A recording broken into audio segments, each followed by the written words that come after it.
You don't want to light it up. We're working with this. That's fine.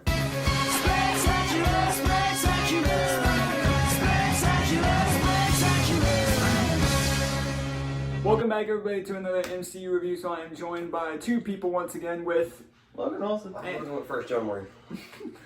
and today I have to be sitting on the ground because we have a bit of a change in filming area. I really enjoyed it. It looks so much fun. It looks so funny. It actually kind of does.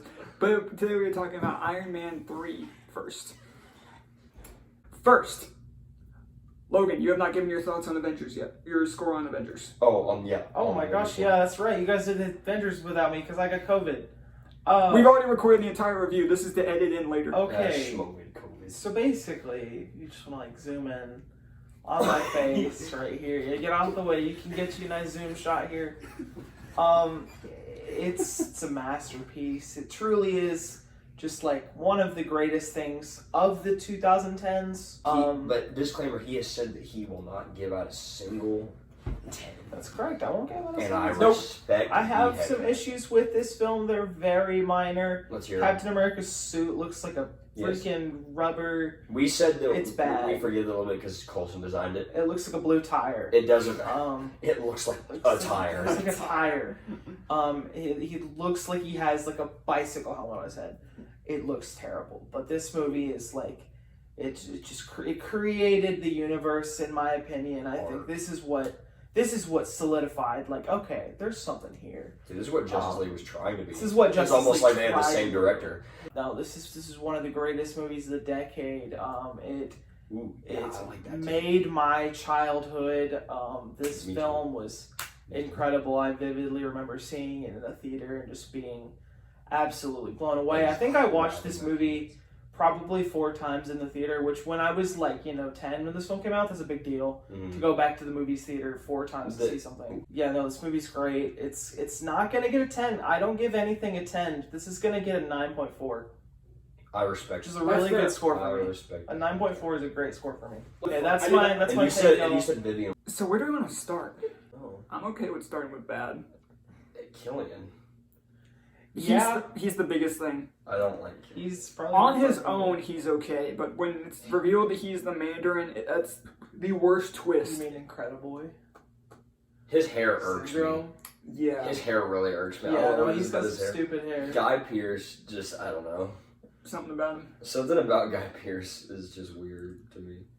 Killian on his own, I don't think is a terrible villain, but when that twist is revealed that like he says he's the Mandarin, that is probably the stupidest twist in the entire MCU. And then people hated it, and then in Shang-Chi were like, oh no, he was. And then Shang-Chi's dad is the real mastermind behind it. Well, they actually reveal it in a Marvel one-shot thing. They do. And they put it in the Thor The Dark World DVD, of all places. Killian's not the best. One other thing, the setup for the house invasion, when Tony's house is getting blown apart. Now that scene where his house is getting blown apart, really cool scene. The setup for it though, why does he tell them where he lives and then wears the one suit that doesn't work? He wears the one of the 42 suits he has that does not work. Like, here's the thing.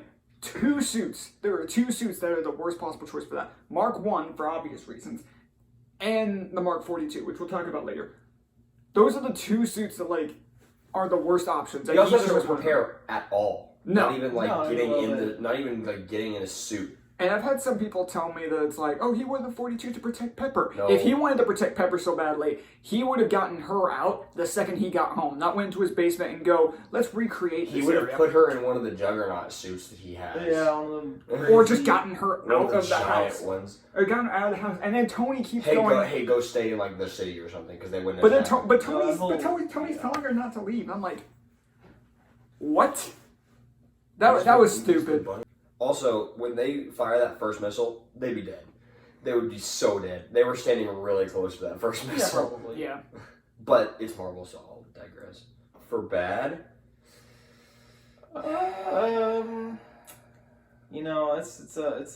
I guess it's probably a thing that not most people hate about it. I didn't hate it. Just his relationship with that kid was just totally random. It wasn't bad. It's very random. It's very random, though. Harley was very hit and miss for me. It was just kind of, he was just kind of there. I think he's funny, but like he has his they moments. get along.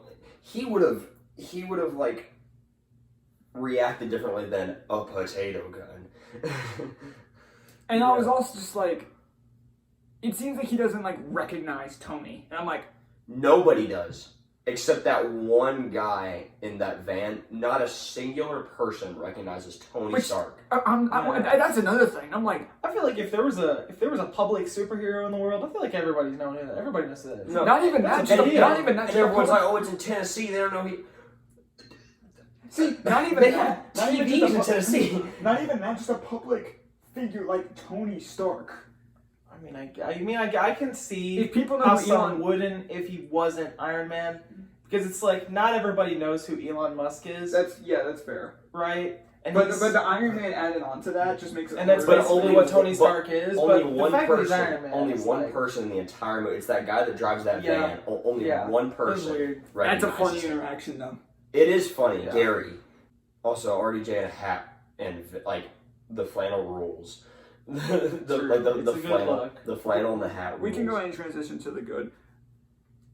Well, I mean, we've kind of talked about all the characters already. We've talked about Tony. We've talked about Rhodey. We haven't talked about Rhodey. Rhodey's awesome. I mean, we have. We talked about it in Iron Man 2. Specifically, and Iron Man 2. But yeah, with the recast. But Iron Patriot's stupid. I like Iron Patriot. No, you're not supposed to like Iron Patriot. Even Tony thinks it's stupid. I think that's why I like it, is because everybody makes fun of it, and that just makes it funny. They knew that it wasn't gonna be good. Which is weird because Iron Patriot in the comics is worn by Norman Osborn. Really? Yeah. But the thing is, his password is still War Machine Rocks, not Iron Patriot Rocks. But he says the only reason that he changes the name and stuff is that it sent a bad message. War Machine. Yeah, War Machine. And then he immediately switches back to it in 2 movies. It's good. Because it's so sick. Yeah. Since we're on the topic of suits, the Mark 42. I think it looks cool. I think it looks cool functionally. It's functionally garbage the entire film, and I think that's kind of just. It works well for that one scene with them like basically skydiving outside of that plane. Yeah. And other than that, that's a cool scene. Functionally wise, it is not great. No, not great. It is one of my favorites. But it does look really cool. It's one of my favorites. It's a lot of gold, but it works. I think it's really cool. And it's a muted gold. It's a unique gold. It's like a matte, like it's kind of like this. Yeah, it's like a rose gold, if we will. It's nice. Yeah, I like it. I wish. It's also got what does he call it? Sentry mode. Yeah. And it's straight up like attacks Pepper. Which yeah. Because it thinks that she's attacking him in his sleep. Is that why it does that? Yeah, I think it's just because his emotion, he's so out of whack. Because Tony's big thing is he's dealing with PTSD, which makes total sense. Absolutely, over the events of the Avengers with the wormhole. So I'd it makes sense. If he wasn't traumatized. Yeah. So it completely makes sense that it's when he's dreaming, just the suit doesn't know how to react. So it almost kills Pepper. Yeah. Well, talking about all of these as a whole. Pretty much every single suit from Mark 8 to 41, because we see all of them in the final battle. Cool. There's so many. Looks really sick. I like the Silver Centurion the most. And also, isn't that the first one that he put? No, it's the first one you see, isn't it? It's the first one you see him put on, yeah. Yes, that's right. I love the Silver Centurion so much. When Harley talks to Iron Man about putting stealth panels on, he's done that. Hasn't he done that in one of his suits? He says that it's a good idea. I think one of the suits does have a stealth, is a stealth suit. I don't know if he does that specifically. Yeah, because one of the big things for Iron Man in the comics is a recognizable suit for everybody is a stealth suit. Right. So there's a stealth suit. There's that giant one that lifts that giant. I remember when that movie came out, because everybody thought that was the Hulkbuster, and they would be like, "Oh, this is a crappy Hulkbuster." Then 2 years later, made an awesome crappy Hulkbuster. No, it's called a prototype. Jonah, how about you take the lead on this next one? Trevor. I love Trevor. A lot of people are like, "Oh, that's so stupid." No, Trevor's awesome. Okay, and if you say otherwise, the character on his own is really good, and he's a lot better in Shang-Chi. He's really good in Shang-Chi. But when you're looking in this movie, like for the first half of the movie, you're thinking he's the Mandarin, and then that twist comes out of nowhere. makes Now, it. one of my dad's favorite actors is Ben Kingsley, who plays the Mandarin. I love Ben Kingsley. He gives 110%. Funny. Yeah, the Mandarin's so funny. Even when he has like a gun pointed in his face by Rhodey, and he burns his ear like with the after he's shot, he burns his ear with it, and he goes, "Ow!" Even with a gun in his face, he's still go. He still reacts to the soccer match. He's so chill. That's great. He knows that he's done. I mean, he's done stuff wrong, but like he doesn't care. It's so funny to me, and he's really enjoyable. He's very enjoyable. He was enjoyable. And then he literally one of his first lines outside of the Mandarin character is him talking about how he blows up the bathroom. Yeah. It's I wouldn't go in there. It's so funny. Anyways, I love Trevor. All the action scenes in this movie are really good. The action scenes are. I think so. Yeah. The best action scene is when Pepper kills Killian. That's really cool. Whenever she kills Killian. But I was gonna say just like the whole thing with when all the suits show up, they start like fighting not independently, but they start like one of the suits throws somebody and the other suit blasts them. It like they all work together. It's really cool. That's really cool. And a lot of the suits look just really cool. Again, I love the way like the Silver Centurion looks. What's the first one? The one that's in front that you see first? Heartbreaker. Heartbreaker, because it That's has like extra power and yeah. I like Heartbreaker too. So yeah, all of the action scenes from when his house is getting blown up to, let's see, what's the next one? The one that's just in Tennessee, where it's just Tony on his own. But that's something actually I remember not liking when I was a kid, but I remember I like it a lot more now. Tony's not in his suit that much in this movie. My favorite parts of the movie is where Tony's not in his suit. Yeah. That's my favorite parts of the movie. Like the whole thing where it's because it shows he suits up and like infiltrates the Mandarin's like lair without a suit. Yeah, with like he has like stuff from a Home Depot, and it shows how like smart he is. The best part of this movie are him without a suit, in my opinion. Yeah, I remember not liking it as a kid, but I came back to it and I was like, I like that touch because you really get to see how intelligent he is without a suit, and then you still get to see that when he does have a suit on. But so I liked all that. I love the entire final segment, and even with the very end. With Tony blowing all of them up. That is one thing that I was kind of like, iffy on was like the movie ends where he's like, gives up being Iron Man, and then the next time you see him, he's flying around in another suit. Well, the thing is, Jarvis calls it the clean slate, which doesn't mean, it means starting over, not ending. Yeah, which implies that he's going to keep going, because clean slate doesn't mean, hey, I'm done. Clean slate means you're just starting from scratch. Yeah. I mean, yeah, that's fair. It just kind of gave me the vibe of like he kind of like stopping being Iron Man, and then next time you see him, he's at the Mark 43. Like it just served as it was supposed to serve as a symbol, like, hey, Pepper, love you. Yeah. Thanks. Two more things I want to talk about. The first suit up for the Mark 42. Oh yeah, where he does that flip to catch the face mask. Yeah, that's iconic. Really sick. Another one of the best suit ups. Just because it has a comedy in it, I probably like it just that little bit better than like the original suit up. But like the original suit up is still awesome. Yeah. But the cross piece hits him. Yeah. And then he just goes. And then the face mask hits something, makes it go upside down. And he does that flip and superhero poses. And he says, "I'm the best." And then the piece that's behind him hits him in the back and just sends him flying. Blows up. I love that. If you tap this suit, it just falls apart. Yeah. One of my favorite scene in the movie is after he saves all those people from falling out of the plane. It gets hit by that semi truck. Yeah, and just shatters. So funny. Yeah. Oh, that's great. I wish this suit worked a lot better, which I guess it makes sense because this I wish this suit was actually functional. Yeah, because this suit was like, it's a prototype suit for this kind of technology because this armor. He wasn't done with it. Well, not even that, because like this suit is supposed to be like an adaptation of the Extremis armor, which is awesome because it's like the whole thing was like linked to his brain. Like he can call for parts of it, like same deal. Like he can hold his hand out and it. Although seeing him put those like things is yeah. The last thing I want to talk about, the main theme of the movie, which. You hear through parts of it, and then what you hear in the credits. Oh, you say theme like. Yeah, like theme, like score. It's no Iron Man by Black Sabbath, I will say that. It's not But it's still really good. Yeah. I can't even remember. Hot take, I like it just as much. No. I say I like it just as much. I can't even remember what it is. Because I've listened to this. I think it's called, the credits one calls it Can You Dig It? And I love the song. I love the music. It's, now that is definitely more iconic, but I've listened to Can You Dig It a lot more. And I prefer it. And, well, I don't prefer it more, but Ooh, yeah. I say I prefer it just as much. It's one of my favorite themes for a character in any Marvel movie. But that's me. I can't even remember it. I'll let you remember it. I completely agree. I'll let you listen to it afterwards. Happy. Happy. We forgot about him.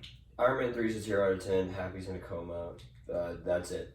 Happy has some moments where I'm like, he's got. Happy's cool. I mean, no, he's cool. No, he's cool. It's just like, to some of the characters, he's just like. He does like investigating. It's awesome. He does a lot. Yeah, he does. He immediately sniffs out like Killian being up to something, right? Which is kind of sick. He's the first one to like notice anything that's weird about like he's showing her his big brain. Big brain. The FaceTime conversation was really funny. Yeah, I will say that. But no, Happy not being in all this movie is kind of sad to me because I love Jon Favreau. Also, the scene at the beginning with him with like the long hair is so weird. Yeah, oh yeah, the flashback. flashback. 90s flashbacks. Yeah, the flashback. Yeah, but no, Happy not being in this movie is so sad because I love Happy, but Did he direct this one? But Did he direct this one? Probably. No, it was Shane Black. Oh, it was Shane Black. But then the first thing that he does when he wakes up is he starts watching Downton Abbey on the hospital TV, which is really funny. Yep. But overall, or do you guys have anything else?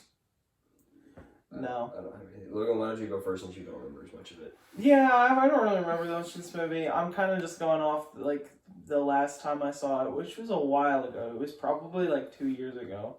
It was whenever I did my last rewatch of the MCU, which was like 2 years ago. For like Endgame. Yeah, what? For like Endgame. Like no, or just randomly. was during just because.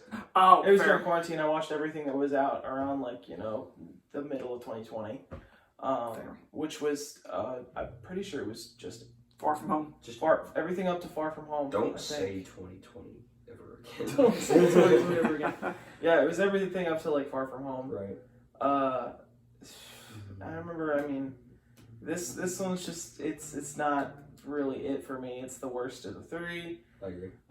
It's kind of boring, honestly. It has moments, and the moments kind of save it a little bit. But overall, this movie doesn't flow that great. It's okay. Obviously, Robert Downey Jr. is incredible. His performance is always incredible, and this is one of his best performances as Iron Man. I Actually, agree with that. I think so. His performance saves it from being a bad movie. His performance as Tony is great. Yeah. But dude, the villain is so bad. I don't. I'm gonna have to beep that out. No, the villain is terrible. No, I mean like that. The villain is really bad. It's just overall not that great of a movie. I'm gonna go with like a 6.2. Oh, I thought you were going to be lower than that. Same. That's understandable. A bad Marvel movie is still a good movie. Yeah, a bad Marvel movie is still a good movie. You're right. I'll go next. That's absolutely a fair score. I hadn't watched this movie in a long time. My opinion of it did improve because literally the only thing I could remember about this movie was that I hated Killian. I still don't like Killian, but no. This performance by Robert Downey Jr. saves it from being just bad, just straight up bad movie. But RDJ saves it a little bit for me. And there are moments, like you said, the number I was gonna give it was a 6.5 is what I was gonna say because I gave Iron Man 1 an 8.5 and it's not. I don't think it's better than a 6.5, but it's not worse than a 6. Yeah, I can't go over 7. It's above average, but again, I don't give it any higher than that. But would I watch it again? Yeah, I would watch it again. But anyways, he's gonna give it an 8. It's gonna give it an 8. This movie is a lot of fun, but it is not perfect by any stretch of the means. Kill him. Yeah, he's the main thing. And the setup for the house blowing up. Guy Pearce looks like a lizard. But this movie is a lot. I really have a lot of fun with this movie. Yeah, it's not perfect, and like if somebody were to say they think this is the worst MCU movie, I would not disagree with them, honestly. I have a number in mind that he's gonna say. Let's hear it. So I think at the end of the day, it's not going to be as low as these two, but I think I'm gonna have to stick with a 7.7. Dude, that's so high. That was higher than the number I had. That's not at all what I thought you were gonna say. I thought you maybe give it like a 7. Like no, flat? because I gave Iron Man 2 a 7.5. And he likes this movie better than Iron Man 2. Yeah. Aww. That's crazy. See, now, funny enough, the first number in my head was 8, but I was like, I would not That's crazy. Exactly. That was the original number that I was kidding about, but the number I had in my mind was 7.5. That was my first thought earlier when I finished the movie, and then I was like, actually, you know what? 8's pretty high. I had forgotten what he gave Iron Man 2, but the number... Iron Man 2... That's crazy. If I remember correctly, it was a 7.5. The number in my mind that he was just going to say was 7.5. Yeah, no, I don't put this on par with Iron Man 2, but I do put this... And that's weird for me to be that specific, because I'm usually not specific with scorings, but I feel like in this case I have to. Because I'm usually 0.0 or 0.5, but in this case I did kind of want to do it, because I do prefer it more than Iron Man 2. And I'm in a minority. I really have a lot of fun with this movie, and the fun I have is the same for The Amazing Spider-Man 2, where it outweighs the problems of the movie, even though objectively it's not a good movie. But I have too much fun to really care. If you have fun and you like it, yeah. Teach their own. Objectively, it's like a 6.5. Objective. Oh, you said objectively. Objectively, it's like a 6.5. What did you give it again? 6.2. Yeah, I said 6.5. That's right. So, that's going to do it for Iron Man 3. Next is going to be Thor The Dark World. I'll be advocating for that movie, but it's still... I mean, I can't... I'm not going to do it. He doesn't give it like a... I'm going to give it a 10, dude. I'm going to give it a 10. So we'll see you guys next time for Thor The Dark World. And then hopefully we'll be... Well, no. We just straight up will be going to something better right after that. Later, Whippets.